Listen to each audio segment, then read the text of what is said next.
Tamers Alive Today presents Sambos.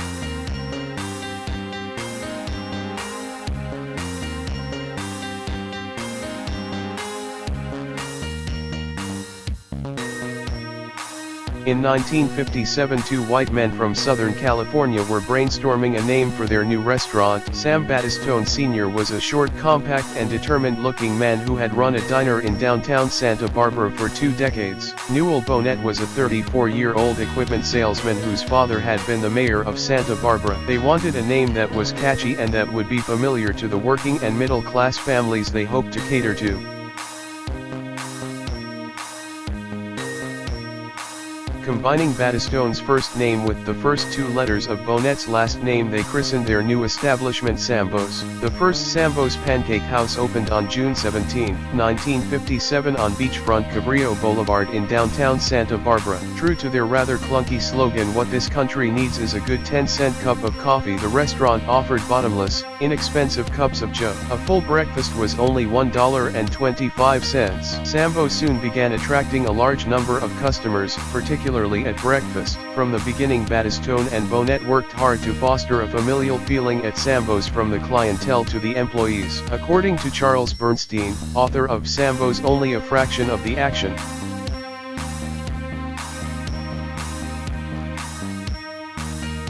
Sambo's initial summer days in 1957 were especially exciting. Early each morning, Sam Sr. with his sleeves rolled up would be busy cooking at one grill while his 17-year-old just graduated son was cooking at the other one, and his wife was serving breakfast to whatever customers happened to arrive. The family and Bohnett were counting on an array of 21 different pancakes and a few other choice offerings to keep the 45 counter and booth seats reasonably full.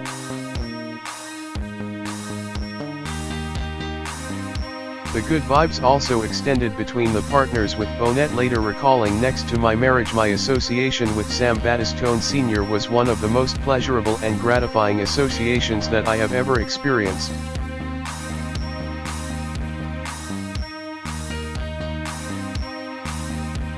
The men prided themselves on the warm atmosphere and decoration at their flagship restaurant. Its design was bright and cheerful, there were tantalizing views of the ocean, and the piped-in music was soothing and soft. However, no matter how welcoming the atmosphere, there was a large portion of the population who would never feel at home at the restaurant, for on the walls were 7 paintings of the story of Little Black Sambo. Not to mention, the name Sambo's itself signaled to people of color that they were not welcome at the restaurant.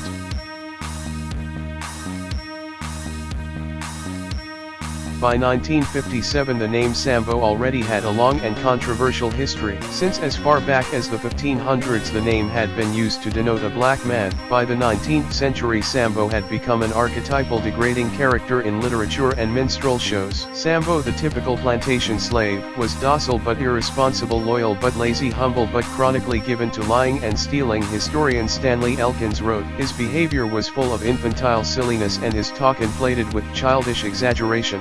Education specialist Jesse Bertha explained that the end man in the minstrel show, the stupid one who was the butt of all the jokes, was Sambo.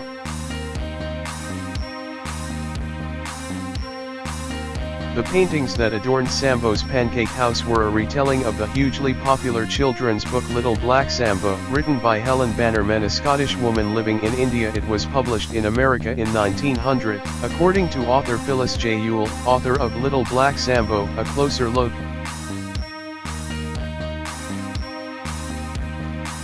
Little Black Sambo describes a dark-skinned child's adventures with 4 tigers. Wearing his new set of brightly colored clothes and carrying an umbrella for a walk in the jungle, Sambo finds that he must give each piece of beloved finery to the tigers to keep from being eaten. Jealous over their new possessions and increasingly enraged, the tigers discard the clothing and chase each other around a tree so ferociously that they turn to melted butter. While Sambo retrieves his garments, the butter is salvaged by Sambo's father Black Jumbo and is used to cook pancakes by Sambo's mother Black Mumbo. They are so delicious that Mumbo has 27, Jumbo consumes 45, and hungry Sambo devours 169.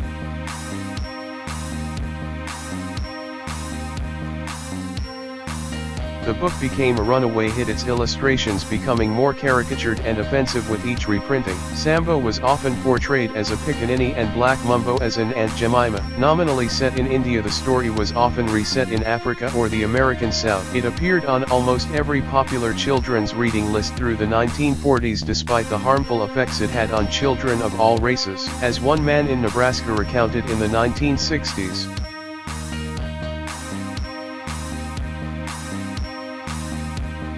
I sat through Little Black Sambo, and since I was the only black face in the room I became Little Black Sambo. If my parents had taught me bad names to call the little cracker kids and I used that term on purpose to try to get a message across to you, you don't like it? Well, how do you think we feel when an adult is going to take our child and that adult gives these little white kids bad names to call him?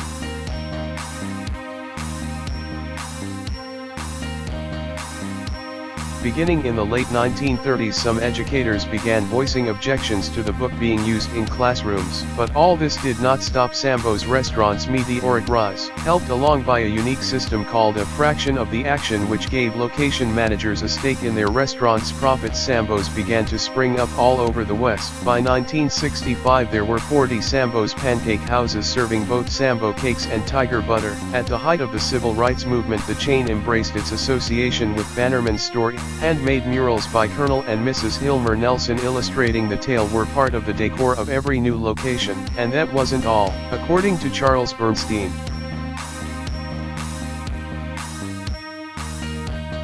Sambo's theme was carried through with the tale of Sambo and the tiger stressed in the interior decor and on the menus. Sambo and tiger dolls were sold at each restaurant's cashier stands, and every child was given a Sambo's mask upon leaving the restaurant. While Sambo's would claim that its name was derived strictly from a combination of the two founders' names, it nevertheless capitalized on the Sambo story.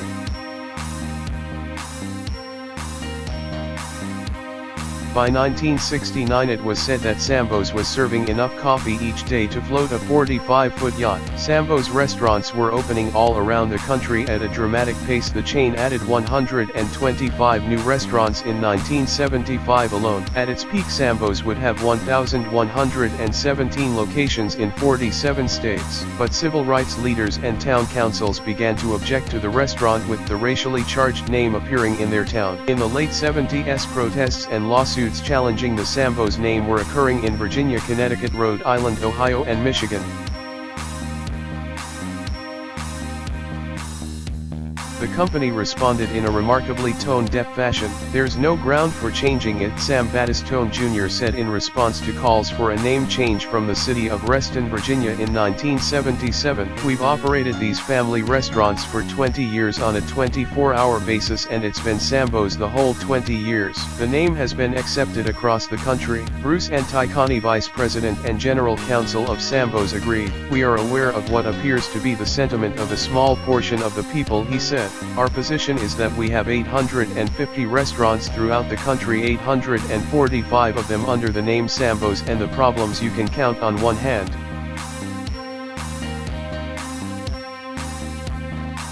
In 1978-79 the growing controversy coincided with the financial collapse of Sambo's due to managerial and structural problems. Remarkably, even Sambo's biographer Bernstein sounded an indignant note when describing the chain's self-inflicted woes at this time.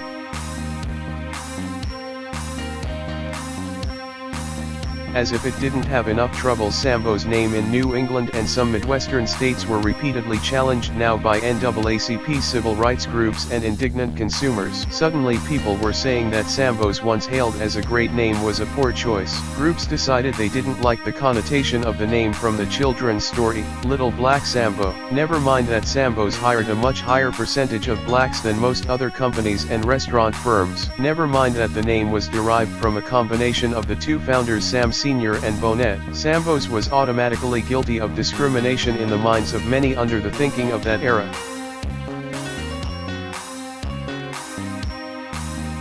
While judges generally sided with Sambo's under the banner of the First Amendment, the damage in the court of public opinion was done. As one judge said, those who had problems with the chain's name could erect signs, carry placards, or publish advertisements designed to persuade others to refuse to patronize. That is what freedom of speech is all about. And so they did. Sambo's finally realized the seriousness of the issue and attempted to start an education process to convince consumers Sambo's is anything but racist. They also changed the name of some restaurants in the Northeast and Midwest to No Place Like Sam's and Jolly Tiger, but this did little to rehabilitate their tarnished image.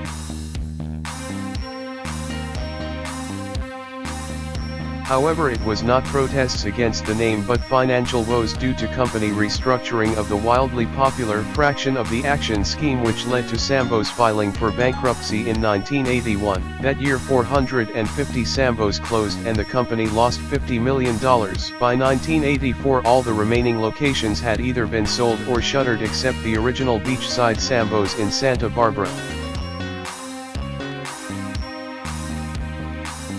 In late May 2020, George Floyd protests against racism in the United States began in cities across the United States including Santa Barbara. A petition drive asked the owner to change the name of Sambo's. In June 2020, the name on the original Sambo's sign was temporarily changed to the motto Peace and Love. In July 2020, the restaurant was officially renamed to Chad's. You can go to Sambo's day or night. The food is good, the price is right. You can eat dinner anytime. And you can dine for $1.99 at Sambo's.